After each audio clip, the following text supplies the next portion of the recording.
Oke, Kang Mo mungkin bisa diceritakan sejarah Ketawa Club yang dulu tuh berdirinya kayak gimana? Ketawa Comedy Club yang dulu itu berdirinya sebenarnya kita tuh nggak punya duit waktu dulu. Tiba-tiba G-Confess, nah kalau masih ingat G-Confess tahun 2019 make jasa kami Mad About Comedy untuk ngebawa komedian-komedian di luar negeri. Lumayan tuh ada berapa ya? Ada sekitar 6 sampai 7 gitu. Nah, uang keuntungannya, uang fee-nya itu semua dipakai buat bikin comedy club. Lu dari Cilengsi, Bang. Lu baru pertama kali nonton juga. Tujuan lu datang ke sini apa? Pengen ketemu sama adek lu. Enggak ada dong. Oh, enggak ya? Kan enggak ada janjian dong. Oh, saya kira mau nyari keluarganya yang Tapi emang pengen naik apa nonton doang? Oh, pengen nonton aja. Mungkin berikutnya kayak ada rasa tertarik kayak, anjing itu doang gampang gitu kali ya. Mungkin ya. Iya, oke. Enggak apa-apa, Bang. Enggak apa-apa, respect. Enggak apa-apa, jauh-jauh kita harus menghormati. Jauh-jauh dari Cilengsi.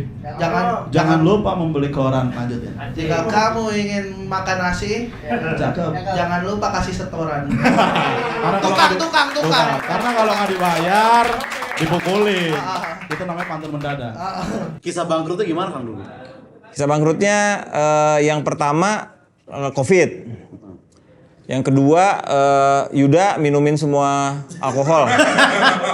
Iya. Yang seharusnya bisa dijual tuh. Iya. Diminum sama dia. Ya ngomong-ngomong soal kerjaan, dulu gua pernah kerja di kapal pesiar. Udah lama banget gitu. Jadi cukup besar, 2.000 sampai 3.000 penumpang. Dan satu saat kapal itu pernah dicarter oleh salah satu kelompok gay besar di Amerika. Waktu itu 7 hari untuk 2.500 orang. Gay semua itu. Gua sih nggak ada masalah, yang maksudnya buat gua itu sama aja kayak orang-orang biasa kan, nggak ada yang spesial. Gua mikirnya sesimpel itu tadinya. Sampai gua datang ke tempat kerja gua, jadi gua kerja di bar gua ada di pool, jadi di deck atas tuh ada kolam renang dan tengah-tengahnya ada bar. Gua ada di situ. Begitu gua masuk gua kaget. Sejauh mata memandang, yang gua lihat cuma serius gitu kan, di depan kiri kanan, bahkan yang di atas sama bawah juga itu kan. Pas gua lagi mau ngitung tuh ada berapa di sini ya mau ngitung, tiba-tiba dari belakang tuh ada yang apa gitu. Gua liat anjing juga di belakang bangsat. Wah gua marah tuh, aja nggak bisa gini caranya bangsat, nggak bisa dong, aturannya ada. Ngomong baik-baik kan bisa. Terus yang ketiga adalah tolol sih gue emang. Apa Jadi kesalahan lu? kesalahan gue adalah gue yakin pandemi akan berlalu dengan cepat. Oke. Jadi ini masih bisa buka lah gitu. Jadi akhirnya setelah negosiasi kita harus bayar sebulan tuh 6 juta. Yang rupanya 6 juta itu hanya buat bayar kos-kosan Rais, Ilham, dan Yuda. Iya. Karena mereka ngekos di situ ya. Iya, tidur pakai AC soalnya mereka. Iya betul. Nah, lu gimana perasaan lo waktu dulu akhirnya harus tutup Kang ininya? Nah dicabut? kalau tutupnya kan sebenarnya kita banyak dapat sumbangan ya. Sumbangannya bukan sumbangan dikasih uang gitu. Cuman Liguina yang ngasih sumbangan uang. Tapi yang lain tuh kayak HH Corp itu bikin acara 3 kali di situ sold out. Pas gua mau store uangnya, Ernest bilang, "Wih, kita udah banyak uang dari agak lain." Enggak, belum ada. Kata dia, "Mau ini sumbangan kami buat Ketawa gitu." Karena semua orang tahu Ketawa itu banyak utang waktu itu. Karena setiap bulan kan 6 juta. Gitu. Akhirnya kebayar tinggal dikit deh kalau nggak salah. Nego lagi gue sama SPBU. Nah, tadinya mau buka. Sempat. Iya, tadinya tuh udah dapet. Iya. Ya buka lagi mau. Ayo gitu. Gue bilang partner lain, ayo buka. Nah, masalahnya adalah tiba-tiba pas habis nego 2 bulan kemudian gue minta waktu kan 3 bulan. Di bulan kedua mereka memutuskan ada tenan mau naik lebih menguntungkan. Gitu. Kalau gue sih nggak akan nyalain mereka, gue juga akan melakukan hal yang sama. Jadi tempat apa sekarang di sana Kang? Tempat kretek. Serius. Kalau dulu tempat kakak, sekarang kretek kayak. Oh gitu. Jadi lo kalau mau dikretek-kretek silakan datang ke SPBU. Jadi Antasari. Iya, SPBU Antasari. Karena Kang Mosrik pernah bilang, waktu kita di sini ada gua, Kamo, Rais sama Bang Yuda tuh yang di sound. Terus Mosrik bilang gini, lu gawe di sini, tanpa lu sadar lu pasti berkembang. Karena setiap hari lu ngeliat komika-komika bagus bikin materinya gimana. Contohnya kayak lu, Yud, gua ngeliat perkembangan lu dari lu naik pertama sampai sekarang gitu. Dan lu gua ngeliat dari lu belum lucu sampai lu nge-MC udah pecah banget sekarang. Oke, gue break dulu ya, gue bilang, ih gue dilewatin.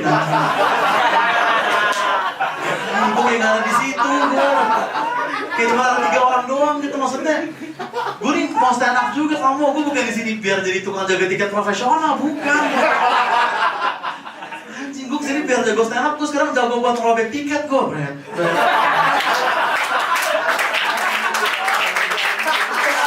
Soalnya gini, ya, ini Panji tahu persis nih. Karena Comika juga bikin comedy club kan, dengan kapasitas di bawah 100, itu pasti megap-megap. Lu sebenarnya di dalam perhitungan bisnis tuh nggak masuk. 100 tuh nggak masuk. Nggak masuk. Itu lu cuman modal cinta doang sama seninya gitu. Jadi untungnya juga nggak banyak. Tapi gue cinta banget. Gue cinta banget gitu. Gue pengen punya tempat. Gue pengen ada kayak lo ini semua gitu. Jadi awalnya nggak ada yang lucu. Jadi lucu, berkarir. Punya penghasilan sendiri gitu. Gue tuh pengen punya tempat seperti itu. Makanya dulu itu izinnya Ketawa itu Sanggar. Iya. Jadi beneran kayak gue tuh ngehayalnya kayak ada tuh di Jawa mungkin ya kayak punya Soimah gitu, ada Sanggar isinya tuh anak-anak yang baru mulai, belum tahu, belum ada industri. Gara-gara Sanggar itu akhirnya bisa. Emang itu tujuannya. Tujuan Ketawa tuh memang kayak gitu. Jadi gue pengen banget ada. Cuman waktu itu udah sibuk kan, gue udah mulai sibuk film ya. Masuk industri film, jadi udah nggak kebayang. Sampai lo semua pada ngasih tahu lo mau ngebantuin, mau involve 100% juga. Nah itu baru ada titik cerahnya. Gue terus terang maunya gara-gara itu. Kalau gue sendiri ini mungkin gue mikir lagi nih. Soalnya ngebangunnya emang seru, ngejalaninnya. Nyari pakaian untuk orang gendut tuh susah. Kayak misalnya gue ke suatu toko terus kayak gue udah nemu baju yang pas, terus gue ke mbak, ini pakaian yang XXX. Terus dia bilang, maaf mas, kita gak jual video porno di sini. Wah, padahal saya pengen coli di fitting room. Terus gak semua toko bisa dimasukin oleh orang gendut gitu. Kayak misalnya gue ke H&M terus kayak gue langsung tanya kan to the point, gue males digituin lagi. Gue langsung tanya, Mbak, pakaian yang XXXL buat saya ada gak? Maaf mas, kita tokonya H&M, M-nya tuh manusia bukan monster. Terus gue ke toko satu lagi gitu kan. Terus gue tanya hal yang sama. Terus dia jawab gini, maaf mas, emang bener nama toko kita Pull & Bear, tapi kita gak jual baju untuk beruang. Anjing, susah banget bangsat. Udah segitu ya dari gue. Selamat malam.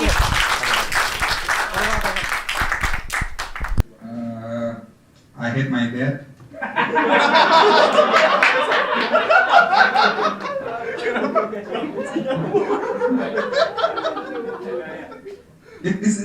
It's not because my dad is abusive or toxic. It's basically just a father and son love-hate relationship, right? For you, if you are son, you maybe understand. Do you love your dad, sir? Yes. Have you ever said you love him? When? Maybe when I was a child. When I was a child? I don't remember it at all. Lo ngeliat dulu gua, Rais, Ilham, Sukras gitu kayak seenggak lucu apa dulu kan di awal-awal.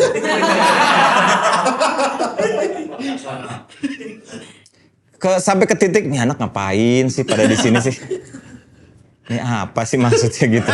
Ya perkenalkan, nama gue Sukrats dan saya adalah satu-satunya komedian di dunia yang pernah jadi openernya Raditya Dika. Dan saya adalah satu-satunya komedian yang pernah dipecat jadi openernya Raditya Dika. Ya mungkin, tapi ada yang tahu Raditya Dika kan? Mungkin boleh tepuk tangan yang tahu Raditya Dika atau Tour Cerita Cintaku. Boleh tepuk tangan yang tahu kalau sebenarnya gue jadi opener di acara itu? Nggak ada. Makanya sejak saat itu saya mikir, wah, stand up. Fana lah stand up deh. Mendingan jaga tiket di bawah daripada saya. Terus per comeback-an ini gimana? Lokasi di mana dan ceritanya kayak gimana dan Waduh, ini bener-bener semuanya kita selesaikan dalam seminggu ya, inget ya? Iya, woi. Lo nelfon gua, kita meeting, ketok palu hanya dalam waktu seminggu. Lo nelfon gue, kita janjian, gue lihat tempatnya jatuh cinta karena kalau lo lihat nanti lihat birolnya ya. Ini tempatnya mirip, gue nggak perlu ngapa-ngapain lagi. Jadi ini juga, ini kan tempat strategis ya, ini di Fatmawati. Harus teman-teman tahu itu, ini cita-cita gue dulu. Kita tuh sebenarnya mau bikin comedy club itu di Blok M Square. Itu udah bayar. Oh, udah bayar. Udah bayar. Istri owner tempatnya pas tahu itu jadi comedy club dia bilang apa-apaan nih gitu. Tempat apa ini gitu kan, karena konsepnya masih kabur kan. Dibalikin duit gua. Anjir. Dibalikin, padahal itu bisa 200 mungkin di situ. Nah itu tuh Kapasitasnya. Blok M Square kan MRT turun langsung tuh di depan kopi filosofi kopi, Philcop itu depannya, gitu. di depannya. Iya. Nah ini juga kayak gitu. Cipete Raya itu turun di sini 50 meter. Gua pulang kemana-mana, gua pulang ke Bandung bahkan ya, gua naik MRT sini. Terus sambung LRT ke mana? Ke Halim, dari Halim naik Wush gitu. Jadi ini mah udah, meskipun ini ganjil genap, tapi itu yang pertama, gampang, strategis. Ada busway juga ya. Iya, ada Bang. Yang kedua, parkirnya gede banget. Nah, kita dulu selalu masalah soal parkir tuh. Ini gede banget parkirnya. Terus yang ketiga, entah kenapa rezekinya memang sama restoran Jepang. Iya ya. Gue nggak ngerti gue. Gue mabok ramen, sekarang gue di sini mabok ramen lagi anjing.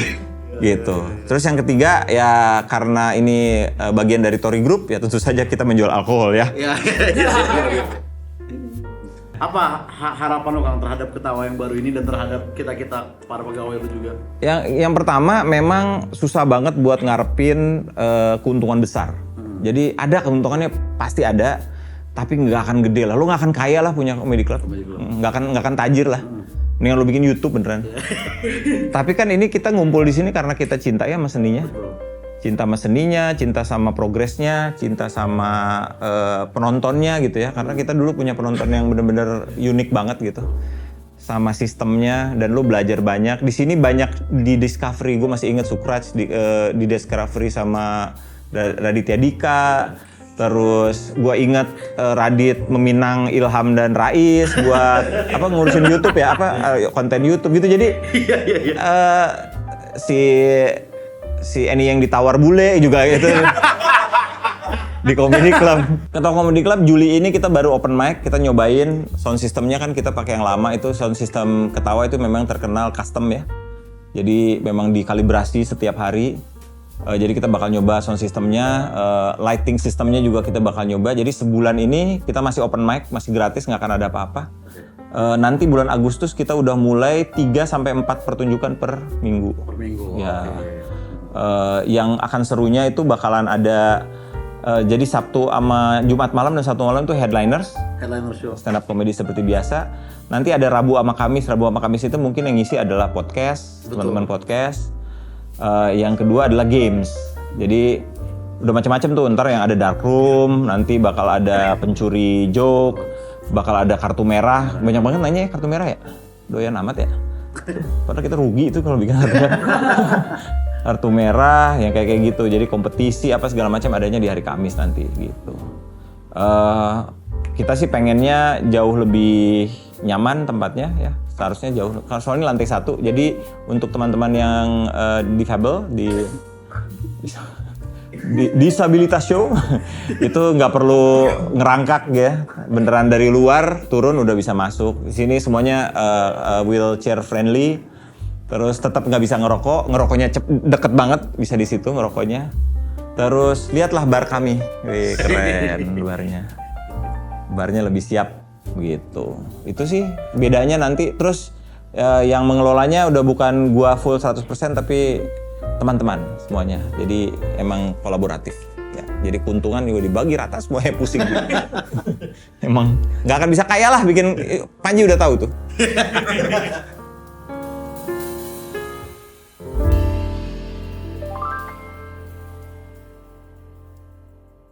HP-nya tolong sekarang di silent teman-teman. Karena takutnya komik tampil ada lagu The Bagindas anjing. Terganggu ya. Sebenarnya. Dipakai bagus. Nggak boleh, Ya jangan, The Bagindas nggak boleh. Kalau Leto masih boleh lah.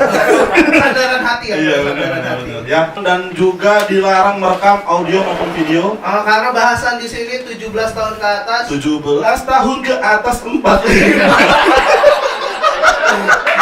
Begitu.